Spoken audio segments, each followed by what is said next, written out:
Bonjour, donc la présente vidéo est autour d'une barrière infrarouge, d'une carte qui gère une barrière infrarouge au niveau d'un système d'ascenseur domestique.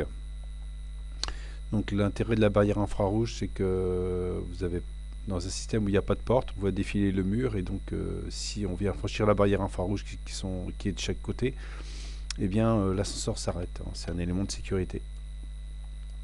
Donc là on va s'intéresser à cette carte là, la Power, on va mettre zoom. Voilà, la Power Unit modèle P12/24S. Voilà cette carte là. Donc sur cette carte là, on connecte ici sur cette entrée là et là l'émetteur et récepteur infrarouge. Donc un phototransistor et un système de LED infrarouge. Et puis on a la LED verte qui s'allume quand le système est OK, et la LED rouge qui s'allume quand on est alimenté en 12 volts. Là, les tensions d'alimentation 10 à 35 volts, donc tension plus, donc 35 volts entre le plus et le moins. Là, c'est la terre. Et puis, s'il y a un problème, eh bien, s'il y a un défaut, donc la LED verte va s'éteindre et le relais ici va commuter, hein, sur le Eno. Ça va sûrement entre le COM et le Eno. Donc voilà le boîtier.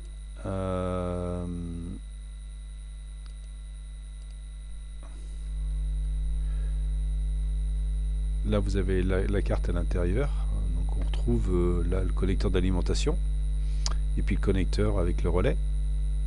Là vous avez un interrupteur pour que quand vous êtes en défaut, vous pouvez bloquer le buzzer, hein, quand il y a un défaut.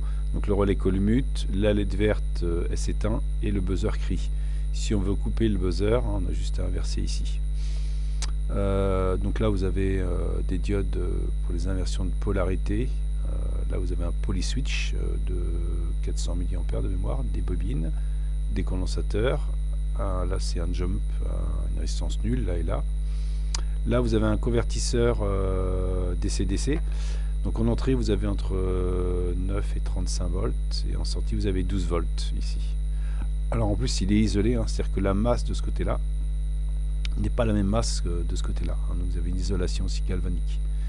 Là vous avez un régulateur 5 volts, des condensateurs de maintien de potentiel, hein, chimique et céramique. La LED verte elle est là, la green elle est là, et la rouge elle est là. Donc la rouge elle s'allume pour indiquer qu'on a du 12 volts en sortie du hacheur abaisseur et élévateur, hein, donc il fait les deux, hein, parce qu'on a 9 à 35 en entrée et puis on a du 12 volts en sortie. Donc on a la LED rouge qui indique le 12 volts, et la LED verte s'allume quand tout est OK, il n'y a pas de souci. Là vous connectez les deux barres émetteur récepteur infrarouge, hein, c'est deux équipements identiques, hein. Là vous avez un microcontrôleur, hein, de la famille PIC, un 16F 630 de mémoire, on verra tout à l'heure, le condensateur de maintien de potentiel. Et puis voilà, il n'y a pas grand chose de connecté sur ce microcontrôleur là. Il y a le buzzer, l'interrupteur, le relais, hein, via un transistor. Donc là, un transistor NPN, là aussi, transistor NPN, la diode de roue libre, le relais ici, la connectique pour le relais. Voilà. Quoi d'autre au niveau photo, donc là c'est la même.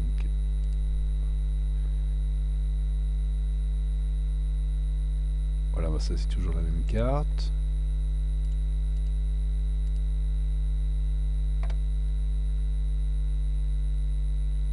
Voilà, simple face.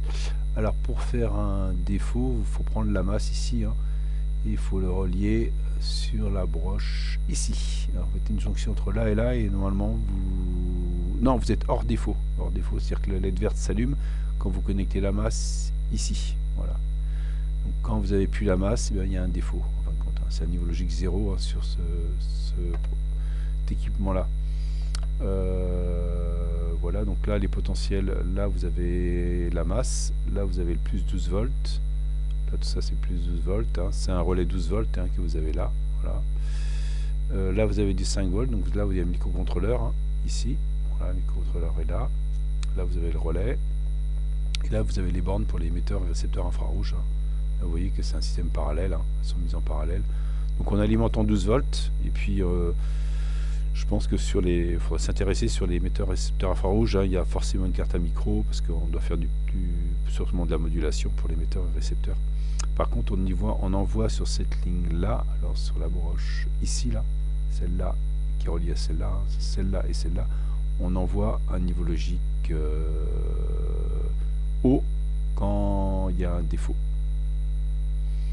Voilà. Et quand vous n'avez pas de défaut, vous avez un niveau logique bas, hein, sur cette ligne-là. Au niveau de... Donc ça, on a regardé des photos. Au niveau... J'ai deux fois. Bizarre. C'est pas les mêmes. J'en ai peut-être d'autres.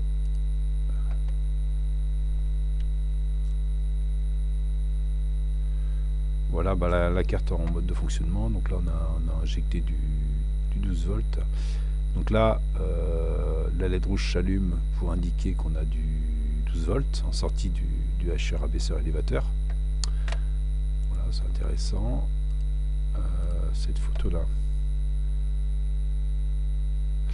Bon, là, vous voyez, on reprend la masse et puis on l'injecte. Donc la masse, on l'injecte ici. Et on voit que la LED verte s'allume, hein, indiquant qu'il n'y a pas de défaut. Donc c'est-à-dire que quand il n'y a pas de défaut, si vous voulez tester la carte toute seule, vous prenez la masse. Donc la masse ici, hein, c'est-à-dire la masse qu'il y a ici, la masse ici, hein, que vous récupérez sur la patte du milieu du 7805 ici, et puis vous l'injectez à cet endroit-là, hein, c'est-à-dire sur la deuxième partie à partir du bas. Je pense qu'on devrait avoir une autre photo, celle-là peut-être. Alors, donc là on a 11 volts alimentés, donc c'est pas celle-là. Voilà, donc on prend là, cette sortie là. Bon, j'ai mis une résistance, vous pouvez la mettre directement, ou alors si vous voulez, vous pouvez mettre une 1K aussi, ça marche bien, comme ça limite, mais bon. Donc là vous avez la LED brune, la verte, et là vous avez la rouge, la red, un rouge ici. Voilà. La rouge indique le 12 volts, la verte ça s'allume quand tout est OK, ça veut dire que vous ne coupez pas le faisceau infrarouge qui est connecté sur ces deux broches là. Voilà, et puis peut-être une dernière photo. Voilà, bah c'est voilà où on soude le fil, hein, sur la masse ici, hein, puis on le ramène. Donc là c'est là j'ai mis une 1K, hein, là c'est pas une 1K, mais j'avais mis une 1K et je me branchais au niveau à ce niveau-là pour limiter le courant, en fin de compte. Bien que c'est une entrée de pic, donc normalement il n'y a pas de souci, mais bon, voilà, ça mange pas de pain de mettre une résistance. Alors maintenant au niveau du schéma électronique, si on prend le schéma de simulation déjà, ça peut être intéressant. Pour voir un petit peu le fonctionnement. Voilà. Donc là on a la partie alimentation avec le 7805, hein. J'ai pas simulé la partie alimentation, c'était pas. Donc là on a du 12 volts. Voilà, un 12 volts, la LED rouge s'allume. Et puis là on a un 6F630. Alors qu'est-ce qu'on a sur 6F630? Bah, on a la LED verte qui s'allume quand tout est OK, hein. C'est-à-dire qu'au niveau de l'émetteur infrarouge, récepteur, phototransistor, moi j'ai fait ça comme ça, mais en fin de compte, la carte est les plus conséquences côté émetteur infrarouge et récepteur. Moi j'ai fait du tout ou rien en fin de compte. Donc quand tout se passe bien, voilà. Et bien là il y a une erreur. Niveau logique 0, coupure faisceau de arrêt ascenseur. À mon avis c'est le contraire, c'est quand on a un niveau logique 0 que la LED verte s'allume, donc il va falloir que je revoie le programme. Donc là quand on a un niveau logique 0, hein, ici sur cette broche là, la LED s'allume, et si on simule, si on ouvre, normalement le buzzer est éteint. Voilà, bon on l'entend pas, voilà. Et si je mets un niveau logique, donc là c'est le contraire. Donc là si je mets un niveau logique 1 ici, donc là il va falloir que je revoie mon programme, et bien la LED s'éteint et le buzzer il grogne. Donc on voit que le buzzer là il est commandé sur l'entrée du pic, hein. Le buzzer là il est ici, et puis là c'est le buzzer s'en autorise ou pas, hein, le son du buzzer. Donc là on pilote le buzzer ici, et puis le relais là, hein, qui est là, avec la lampe, là ça simule le contact sec, hein, au niveau du relais. Donc on voit que là le relais est basculé ici, et puis là, quand on ouvre, il est là. Donc là il y a une erreur sur mon programme, là. Il va falloir que j'envoie ça, parce que c'est quand on amène la masse, hein, que la LED verte s'allume normalement. C'est-à-dire que si vous n'amenez rien, si vous déconnectez tout, la LED verte elle est éteinte et le buzzer il sonne. Et quand vous amenez la masse, normalement la LED verte s'allume et le relais est au repos. Donc là j'ai inversé l'analyse, donc il va falloir que je revoie ça. Au niveau du... Ça c'est le schéma de simulation. Au niveau du schéma structurel, donc là le modèle, voilà. Donc on a quoi? Donc là on a l'alimentation, là on a un polyswitch de 500 mA, 72 volts. On a des diodes d'inversion de polarité, hein. On voit que si on le met le plus là, ça passe par là, si on met le plus là, ça passe par là. En fin de compte, ça permet d'éviter de... Si vous vous trompez de mettre le plus et le moins, bah voilà, ça remet les choses en bon ordre. Donc la masse, vous avez une masse 1, et puis là vous avez entre 9 et 36 volts au niveau du composant. Donc là en entrée on dit entre 10 et 35, on se gagne une marge de 1 volt. Et puis en sortie on a du 12 volts continu. Et puis on a une deuxième masse, hein, ce qu'on appelle masse 2. Donc vous avez la LED rouge, hein, qui s'allume, hein, pour indiquer qu'on a le 12 volts. Et puis 78,05, 5 volts pour le microcontrôleur, hein, donc des condenstateurs de maintien potentiel. Et puis on arrive voilà, sur le microcontrôleur.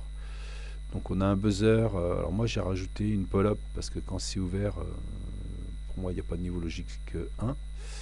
Donc moi dans ma simulation j'ai été obligé de mettre une pull-up. Alors peut-être que ERA4 en interne il y a une pull-up, je sais pas. J'ai regardé la doc mais j'ai pas trouvé. Donc bon, en simulation en tout cas ça fonctionnait pas. Donc j'étais obligé de mettre une pull-up ici. Là vous avez le buzzer. Donc si le buzzer est à la masse, le buzzer est off. Voilà. Là vous avez le buzzer pour le piloter là sur la sortie ERA0. La niveau logique 0 sur ERA1 pour allumer la LED verte. Donc si vous n'avez pas de défaut, hein, c'est-à-dire si ici vous recevez un niveau logique bas, hein, ce que j'ai marqué là, hein, la masse, quand vous avez, si inter est fermé, hein, donc on a un niveau logique bas, LED verte est allumée et le faisceau IR est non coupé. Voilà, donc là dans ma simulation, il va falloir que je revoie ça. Et puis là, bah, on pilote un relais. Alors là, on est en 12 volts le relais, hein, sur cette carte-là. Et puis là, on a notre relais, puis le connecteur noir. Au niveau des connecteurs ici, bah, on ramène beaucoup de masse, hein. On ramène le 12 volts pour alimenter la carte, côté émetteur, récepteur infrarouge. Et puis on a un retour en parallèle qui est ici, sur cette borne-là. Voilà. Alors, moi j'ai mis là 1, mais ça doit pas être là 1. Hein, donc moi j'ai pas fait le routage. Là c'est la partie connectique, hein, et on voit qu'on rentre à travers une 290 ohms, hein, sur ERA2 qui est une entrée. Donc ça c'est une sortie, non pardon, ça c'est une entrée pour savoir si le buzzer off ou on. Ça c'est une sortie, ça c'est une entrée, ça c'est une entrée, c'est le master clear, hein.